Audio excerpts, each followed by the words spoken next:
ओम शांति। घर की दहलीज के अंदर आने से पहले किन दो बातों का विशेष ध्यान रखना जरूरी है।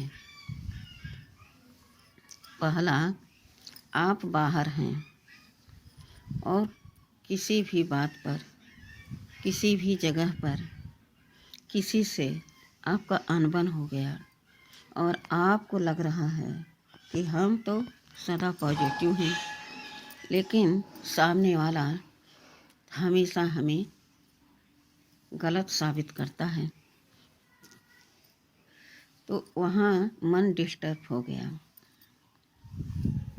और आप उसी अशांति के साथ घर के दहलीज के अंदर आ गए। अंदर इतनी समय से जो आपकी नेगेटिविटी की हलचल थी वह और मजबूत हो गई और घर में अनेक अनेक बातों पर अपने आप झगड़ा हो रहा है, चिड़चिड़ापन हो रहा है, क्योंकि हम किसी की बात को समझ नहीं रहे, पसंद नहीं कर रहे, खुश नहीं हैं, अशांत हैं और कह रहे हैं कि मुझे कुछ देर अकेला छोड़ दो। क्या यह समस्या का समाधान है? नहीं है ना। तो ध्यान रखें कि घर के अंदर आने से पहले किसी आप मंदिर में जाएं, आध्यात्मिक स्थल पर जाएं और वहाँ सारी बातें जो उस आत्मा से हुए थे सब भगवान को सुना दें और अपनी कमी कमजोरी भी सुना दें और फिर भगवान से वादा करें कि हे प्रभु, हे ईश्वर, हम आपसे यही एक बात का संकल्प लेते हैं कि हम किसी को गलत नहीं कहेंगे और मैंने उस व्यक्ति को भी गलत नहीं कहा, लेकिन वो इस तरह से हमारे साथ व्यवहार करता है। अब आप संभालो, हम आपके हैं और आप मेरे हो। मेरी देखभाल की ज़रूरत भी आप ही रखोगे।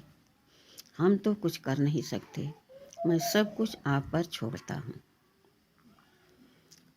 तो जब आप इस तरह से अपने मन से संकल्प करेंगे और सच्चा संकल्प, शक्तिशाली संकल्प विश्वास के साथ करोगे तो भगवान भी आपका बोझ उठाने के लिए तैयार हो जाएगा।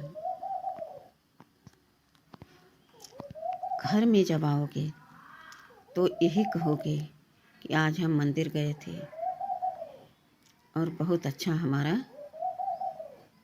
मूड है। खुशी से सबसे बात करोगे और जो चाहोगे वो कहोगे और दूसरा सुनेगा तो उसको भी अच्छा लगेगा, आपको भी अच्छा लगेगा। तीसरा, घर परिवार में आजकल इतना कलह कलेश चल रहा है कि एक दूसरे को कोई देखना पसंद नहीं कर रहा है। घर का वातावरण एकदम दूषित हो गया है, जैसे मानो कि भूत प्रेत रहते हैं, खाने को दौड़ते हैं, एक को एक, हर एक दूसरे पर प्रहार करना चाह रहा है, चाहे वाणी से, चाहे शरीर से, किसी भी प्रकार से सुख की लेन देन नहीं हो रहा है, जिसके कारण आज घर के घर, परिवार के परिवार टूट रहे हैं, बिखर रहे हैं। एक बात हमेशा याद रखनी चाहिए कि जब हम 5 अंगुलियों से अपने हाथों को मोड़ते हैं तो मुट्ठी बंध जाती है, लेकिन वही अगर अकेला एक अंगुली को हम मुट्ठी बांधना चाहें तो बंध नहीं सकती। इसी प्रकार से जब हम 5 सदस्य घर में हैं, पांचों की एक मत है, तो हमारे घर में जिधर हम जो करना चाहेंगे सकुशल वह हमें प्राप्त होगा और मन की शक्ति तीव्र होगी, बुद्धि हमारी शक्तिशाली होगी, निर्णय हमारा शक्तिशाली होगा और लोग भी हमें देख करके अपने व्यवहार को, कर्म को, बोल को बदलेंगे, खुश होंगे, उदाहरण देंगे कि देखो यहाँ इतने लोग रहते हैं, कभी भी कोई वाद विवाद नहीं होता है। तो सदा याद रखें। दूसरा, दहलीज के अंदर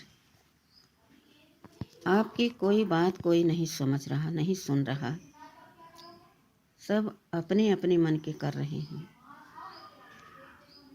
लेकिन आप किसी भी स्थान पर एकांत में बैठ जाइए और नहीं 10 मिनट तो 5 मिनट अपने पूरे परिवार के लिए और पूरे घर के लिए कोने कोने में सात्विकता का वाइब्रेशन फैले और सभी आत्माओं को सुख, शांति, आनंद, प्रेम का जरूर संकल्प करें, उन्हें दान दें। मनसा शक्तिशाली हो तो मन से मन कैच कर लेता है बहुत जल्द, इसलिए अपने मन को सदा एकाग्र रखो, सदा शुभ चिंतन करते रहो। यह परिवार हमारा है, हम तो कहेंगे कि उसी में पूरे विश्व को भी ले लो, पूरा विश्व हमारा है, समाज हमारा है और यह परिवार भी हमारा है। कहीं किसी को भी किसी प्रकार से कोई तकलीफ न मिले, न हमारे द्वारा, न औरों के द्वारा, न प्रकृति के द्वारा। सदा सब सुख रहें, खुश रहें, आबाद रहें। श्रेष्ठ संकल्पों से श्रेष्ठ कर्म की बोल की रचना होती है, तो सदा हमें श्रेष्ठ विशेष संकल्प करने हैं। चाहे कोई कितना भी हमारा बैरी हो, दुश्मन हो, उसके लिए भी हमें शुभ चिंतन करना है। शुभ चिंतन से हमें खुशी मिलती है, शांति मिलती है, आनंद मिलता है, प्रेम मिलता है, एकता का हमें पावर मिलता है और उस पावर से हम सब कुछ हासिल कर सकते हैं। यह है अपने संकल्पों को श्रेष्ठ विशेष एकाग्रता के अनुभव कराना।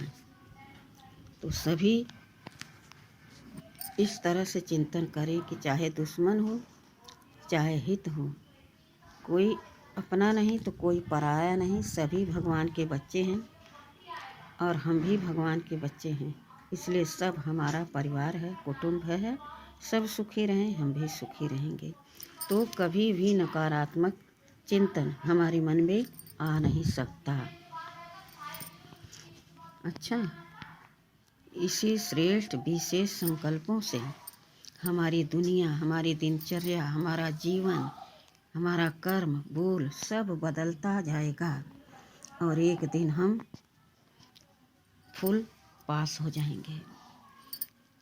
इसी शुभ संकल्पों के साथ सभी को बहुत बहुत धन्यवाद, शुक्रिया।